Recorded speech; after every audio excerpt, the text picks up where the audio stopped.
अपने आत्माओं, जब धर्मदास जी इन सभी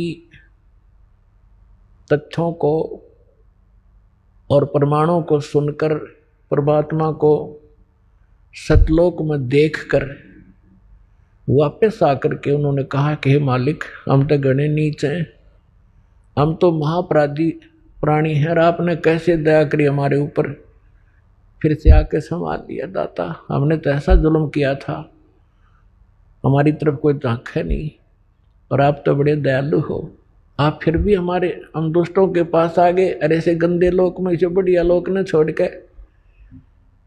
तो हे परमात्मा, आपका कैसे आना हुआ, और काल ने आपके साथ क्या विरोध नहीं किया, आप कैसे कैसे आए? तो परमात्मा बताने लगे कि सबसे पहले जब मैं आया, यहाँ हाहाकार मच गया, ये मेरी आत्मा है सारी। अब माता पिता के बालक कोई बिगड़ जाए, वो कितनी गलती कर रहा है, और फिर वो दुख होता है उसको, कहीं जेल में पड़ जाए या कोई और किसी भयंकर स्थिति से गुजर रहा हो, तो माता पिता भी साथ दुखी होते हैं। इसी प्रकार परमात्मा हमारे दुखों को देखकर महादुखी हुए, और वहाँ से यहाँ आए हमें ये समझाने के लिए कि तुम गलत स्थान पर आए हो, ये लोग ठीक नहीं, तुम यहाँ के वासी नहीं हो, और जिस सुख को तुम यहाँ खोज रहे हो, संपत्ति और संतान, कार और कोठियों में, इस काल के स्वर्ग में, महास्वर्ग में, ये सुख नहीं है यहाँ पर। तो सबसे पहले परमात्मा ने बताया कि मैं वहाँ खड़ा हो गया आकर जहाँ ये काल 1,00,000 मानव शरीरधारी प्राणियों के सूक्ष्म शरीर को भूनता है, उसमें से गंध निकालता है, और ये जीव, ये ऊपर का कवर तो यहाँ रह जाता है, हम इसके अंतिम संस्कार में लगे रहते हैं, 100 क्रियाएं फंड करवाते हैं ये नकली, और जीव वहाँ पर दुर्गति को प्राप्त हो रहा होता है, जो सत साधना नहीं करके जाता, तपस्या पर भूने जाते हैं, वहाँ चटक मटक जीव होते हैं, हाहाकार मच जाती है, मरते नहीं सूक्ष्म शरीर में, पर पीड़ा घनी होती है। उस दुख को देखकर परमात्मा अपने पुत्र जोगजीत के रूप में, कभी सहज दास के रूप में, कभी ज्ञानी के रूप में आते रहे हैं। तो वहाँ जोगजीत के रूप में वहाँ आए,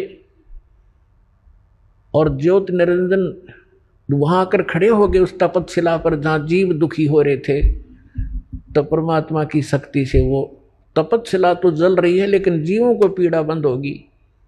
तो जैसे किसी के सिर में भी दर्द हो तगड़ा, तो कोई बोलता भी नहीं, सोया करे, और जब वो दर्द ठीक हो जाए टेबलेट आदि लेने से, फिर बैठ कर बात कराया करे। तो पहले वो बुरी तरह तड़फ रहे थे, हाहाकार माच रही थी, जब एकदम शीतल हो गए और ऐसे बैठकर देखा सामने चांद सा चेहरा उस परम पिता का, सुंदर मुखड़ा देखकर वो खुशी हुए और शीतलता महसूस हुई। तब उन्होंने सोचा ये भगवान आ गया, यहाँ ये तो एक दृढ़ कर ही रखा है कि जैसे कर्म करेगा वैसा फल मिलेगा। तो वहाँ उन्होंने पूछा, क्योंकि वहाँ ब्राह्मण भी वही भूनने जा रहे थे, गुरु जी भी चेले भी सारे इकट्ठे भुने थे। तो उन्होंने पूछा कि हे परमात्मा, हम यहाँ कौन से कर्म का दंड भोग रहे हैं? तब परमेश्वर ने कहा कि ये इस लोक का कर्म नहीं, तुमने सतलोक में पाप कराया था, उसका दंड है ये। तुम वहाँ उस भरी थाली का ठोकर मार के आए थे, उस सुख को छोड़कर आए थे इस काल के लोक में, वो दंड तुम भोग रहे हो। तब परमात्मा ने उनको सृष्टि रचना सुनाई, उनके वहाँ फंसने का कारण बताया। तो सभी जीवों ने कहा, भगवान हम इस गंदे लोक से निकाल लो। परमात्मा ने उनको शिक्षा दी कि जिस संपत्ति को आप अपनी मानते थे वो कहाँ है, क्या लाए साथ उठाकर? तुम्हारे साथ धोखा कर रखा है इस काल ने, तुम मानते नहीं हो। तो तब तो वहां तो सारे फंस रहे थे, हाथ जोड़े ने कह जी अब बता दो, अब ले चलो सतलोक, अपने पीछा छुड़वा दो। परमात्मा बोले ऐसे नहीं, जब तुम जाए धरो जग नर देहा, तब तुम करना मम संत सत शब्द स्नेह। जब तुम नीचे जाकर मनुष्य शरीर प्राप्त हो और मेरा संत कोई ये सत्संग और ये ज्ञान तुम्हें सुना रहा हो, तो मेरी शरण आ जाना, फिर मैं आपको पार करूंगा। ऐसे नहीं। इतनी बातें हो रही थी, तभी वो काल आ गया, उसका वो डिनर करने का समय हो गया। उसने समय फिक्स कर रखा है, इतने समय में ये सब धुन बांधकर ये वहां से उठ जाते हैं, फिर उड़ा दिए जाते हैं और इनसे निकला हुआ गंध वहां रह जाता। आप देखते हो एक प्रारंभ में जो भी विकार करता है, कोई बीड़ी पीने लगता है, कितना दुख होता है उसको। और आप कितने बीड़ी पीते हैं, ये जबरदस्ती करवा देता है। मांस खाते हैं, शराब पीते हैं, कोई सुल्फा पीता है, कोई अटपट करता है। तो इसलिए ज्यादा से ज्यादा विकार करवाता है ताकि इनके सूक्ष्म शरीर में ये ज्यादा गंध भर जाए और उस उतना ही गंध अधिक निकलेगा वहां तपतशिला पे। तो उसका एक पात्र है, ऑटोमेटिकली वो भर जाता उस गंध से, फिर उसको खाता है ये। तो इसने सोचा था कि वो चले गए होंगे सभी प्राणी, तो वहां से उड़कर वहां तपतशिला पर बन के सभी प्राणी जीव मनुष्य शरीरधारी वहां से ऊपर आ जाते हैं और फिर धर्मराज के दरबार में आकर लाइन में खड़े हो जाते हैं। फिर अपने कर्मानुसार जिसने राजा बनना राजा बनो, गधा बनना गधा बनो, देवता बनना देवता बनो, इसने कोई टेंशन नहीं। हमारा किया हमें प्राप्त होता रहता है। तो इतने में वो काल वहां आ गया और काल ने कहा, देखा कि जोगजीत तू कैसे आ गया मेरे लोक में? वहां तो तूने मुझे मार कर निकाला था, भगा दिया था, तूने मेरी एक नहीं सुनी थी, 21 ब्रह्मांड समेत भगा दिया था। अब पहले तो बता तो पिताजी की क्या आज्ञा लेकर आया है, और उसके बाद जोगजीत आज तुझे मैं जिंदा नहीं छोड़ूंगा, तुझे बख्शूंगा नहीं। तू मेरे लोक में आया कि साथ तूने वहां से मुझे निकाला था। तो जोगजीत रूप में परमात्मा खड़े थे, उन्होंने कहा कि भाई सुन ले बात, मैं नीचे के लोकों में जाऊंगा। ये सबसे ऊपर के 21वें ब्रह्मांड में इसने ऐसा एक जाल फैला रखा है, वहां गुप्त स्थान बना रखा है जहां ये तपतशिला इसकी। तो परमात्मा ने कहा कि मैं नीचे जाऊंगा लोक में, ब्रह्मांडों में, और सभी प्राणियों को बताऊंगा कि भगवान नहीं है जिसको तुम परमात्मा मानकर पूज रहे हो, परमात्मा अन्य है। और उनको सत्य ज्ञान और सच्चा मंत्र दे के आऊंगा और सभी प्राणियों को तेरा भांडा फोड़ूंगा कि ये काल है, तुम्हें खाता है, तुम इसकी पूजा करते हो। अब उसने सोचा ये तो मेरा सारा लोक उजाड़ेगा, पहले इसी को मार दूं।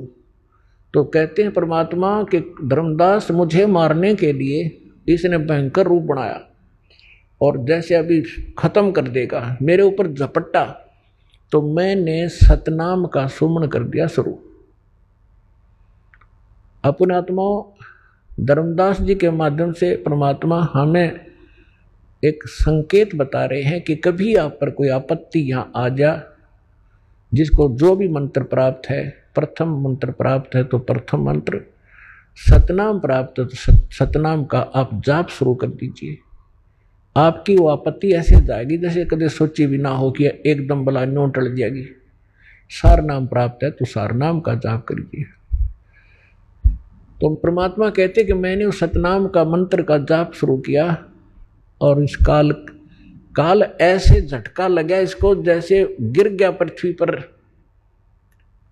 कबीर सागर में लिखा है कि वहां से वो भाग लिया, पाताल में पहुंच गया, उस शेषनाग के लोक में जा गिरा। तो कहते मैं साथ साथ गया, इसको वहां से पकड़ के लाया कि चल ऊपर, और वहां आकर ऐसे गिर गया जैसे पक्षी की पंख कट जाती हैं, उड़ा नहीं जाता, तड़फता रहता है, फड़फड़ाता रहता है। ऐसा असहाय हो गया। जब इसने देखा कि इसके पास कोई जबरदस्त शक्ति मंत्र है, तो इसने चापलूसी की और मेरे चरण पकड़ लिए नीचे आके और कहा कि तू मेरा बड़ा भाई, मैं आपका छोटा भाई। बड़े तो छोटे तो हमेशा जो है शरारत करते हैं, गलतियां करते हैं, और बड़े तो अक्षमा ही किया करते हैं। आप मुझे माफ कर दो, मैं तो आपको पिता के तुल्य मानता हूं। तो परमात्मा कहते, मैंने कहा कि बोल क्या क्या चाहता है तू। तब इसने मुझे वचनबद्ध किया कि वचनबद्ध हो तब मैं मांगू। परमात्मा ने कहा, परमात्मा को पता था कि मांगेगा बालक। परमात्मा कबीर जी बोले कि ठीक है, मैं वचनबद्ध हो गया, मांग क्या मांगता भिखारी। तब इस काल ज्योति निरंजन ने कहा कि 3 युगों में जीव कम ले जाना, और चौथा युग जब कलयुग आवे तब तब शरण जीव बहु जावे। ऐसा वचन हर मोह दीजिए, तब संसार गमन तुम कीजिए।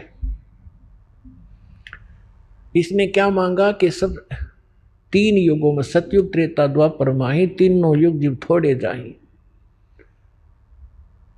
और फिर क्या मांगा कि परमात्मा जब भी कलयुग में आप आओ और अपना ज्ञान सुनाकर अपना बनाकर आप जीव ले जाना, आपके ज्ञान को माने वो तुम्हारा हो जोगजीत, और जो हमारे यानी काल के ज्ञान को मानने वो हमारा हो, आप बाई फोर्स ना ले जाना।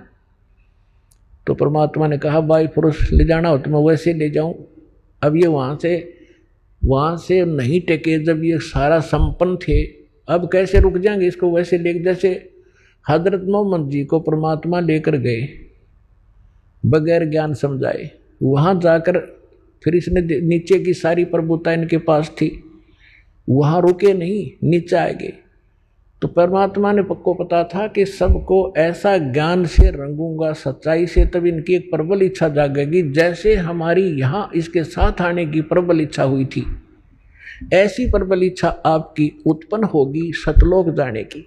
इस ज्ञान से आपके अंदर इतना जबरदस्त प्रेरणा होगी और भक्ति की शक्ति इस मन को दूर करेगी, आत्मा को उठावेगी। फिर आपकी एक सच्ची लौ लगेगी वहां जाने की, जब आपकी भक्ति बढ़ जाएगी और यहाँ के दुख आपको साफ दिखाई देने लग जाएंगे। जितनी काल की भांग उतरती जाएगी उतना ही आपको इस ज्ञान का अधिक रोशनी प्रकाश होता चला जाएगा।